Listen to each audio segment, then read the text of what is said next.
Makube kuhle kwagcwele.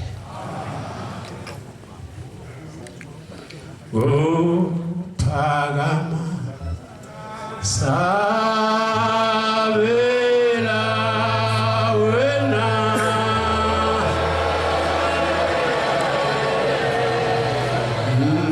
yamwela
Baba, Nkosi yamakhosi, yazizwe siyacela uNkulunkulu ubasivumele wasikhuluma ngoba sambona.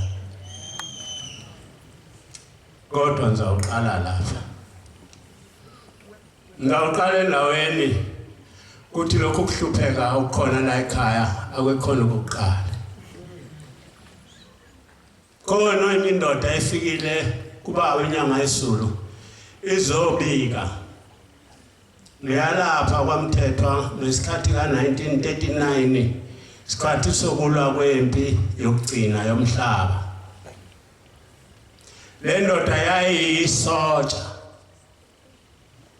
ithi ke bakhishwa bawu6 bekhishwa inhlangano yombuso owawukhona kakhona ukuqala ukuba umbuso ulwe naleli bandla. Uthi ke lo mnumzana walapha eThembelisayo kuleya ndawo. Uthi usebuyile umpentile angazi manje noma usefile. Uthi sathunywa kwathiwa masihambe simcinge sifika simdubule ngenkathi entabeni. Uthi ke saphuma sisile ukuba sizomdubula kuzongena umhlangano kaJanuwari. Njobe sizohamba nje. Uthi ke safika sahlala salala laphana sisuka emalomeni lapha sasithunywe khona. Uthi kawaze wafika umhlangano. Uthi basuka behla bezokumcinga banqomana nobaba inyanga yezulu. Babuza ukuthi uphi umfowenu hlangana kawukhuphuni. Wathi ubaba inyanga yezulu akakho ubaba usegospel. Bamshiya bahamba bawuhlala bawucasha bahlala balinda umhlangano. Uthi wafika umhlangano wakhuphuka. Uthi sawubona umhlangano siubona ngamehlo. Uthi sathi uma uqondele uzodlula kithi kwavela kwaqhamuka inkunzi yeinkomo kwavela kwamnyama kwasuka inkungu yathi mpho. Bathi ke bavele balala ukuthonga. Bathi bezwa wayebampanza ebashaya bathi vukani nelaleleni kanti na. Uthi ke lo mnumzana ibhamu zethu zasehlezi lapha phansi. Wathi thathani lento yenu nelaleleni. Bathi ke basuka lapho bangena indlela babuyele emuva lapha bafika kwabuzwa khona ukuthi senikwenzile sikuthumele besinithume khona. Uthi saphendula sathi akuyena umuntu uNkulunkulu lo kuqhamuka inkomo enkulu sadideka kwavela kwagcwala inkungu kwahla salala ukuthoma. kakuyona-ke ukuqala kokuhlupheka lokhu. Umthetho kaShembe uyahlupheka ngoba abantu abafike kuleliswe bethela imithwalo babafuni ukubuyiselwa emuva kwabantu ababafica bebusa leliswe. Manje sekwafika umnikazi wabo babuyisele lapha babevela khona. Yeswa ngelinye ilanga isalukazi sithi kuba sasi wayehlezi nje ubabamkhulu. Sase siguqa lesalukazi kade sibona imfihlakalo ebusuku. Sathi baba, kade ngibona into uthi kade ubonani mntanami. Uthi ngibona ilanga lehla ezulwini lafike lahlala phansi kwaphuma umuntu kulo. Uthi ubuye walinda kwathi kwehlinyanga ezulu yafike yahlala phansi kwaphuma umuntu kulo kwenyangeni. Uthi ke mntanami ubona imfihlakalo kaNkulunkulu. Ngabanikazi labo baleli bandla bazophatha le ubabona.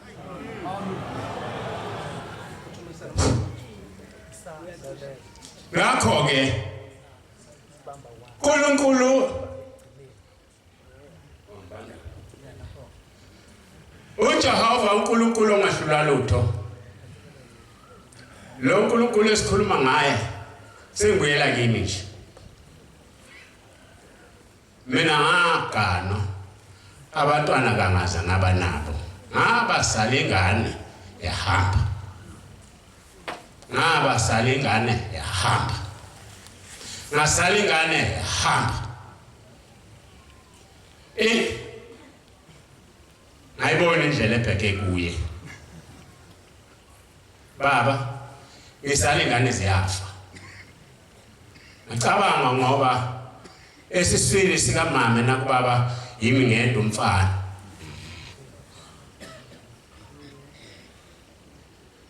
Yathuthulisa isikhathi. Esithi usuzosala abantwana abangazi ukuphinda bafe. Emveni kwalokho ingane yayidlaliswa ngakade sala. Ngane edlaliswa ngakade sala. Asala ishumi lengane nengane ezintathu emveni kwalokho. Owamnika zona. Enye into wayenza kimi yakwakhona ingane yagula kakhulu. Ngayishiya ekhaya kuJanuwari. Bayisebethi kimi mama, njengokushiya umuntu engasekho nje no uzobizwa bani ngoba akukho ugcina. Ngathi nosayini imfihla nina nombiza ningitshele kodwa ningahlali nani imfihla. Anginesibindi senganjela. Qonda kuye enhlangasi. Ngafika wathi mayiqala ukuba avala inkonzo asibize intangakazi sizonikela ngase ngiya kuye. Ngiye egameni elilodwa nje ukuthi inkinga ikhona lapha phakathi kwethu. Imanga ethi baba kangasi ngane noma isekhona ekhaya. Wathula ixhashane buke eMpumalanga wasethi ikhona kodwa into engiyakho kodwa ngizothuma uNkulunkulu. Ngakho manje athi ngizothuma uNkulunkulu ahamba usindisa ingane yakho.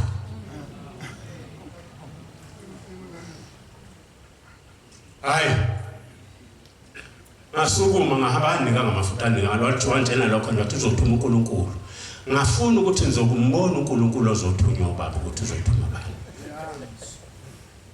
Kwathi kusuku ngabasemoyeni wephupho. Ubaba mkhulu waphuma esizaweni somlalazi lapho wayebhabhathisa khona ubaba mkhulu.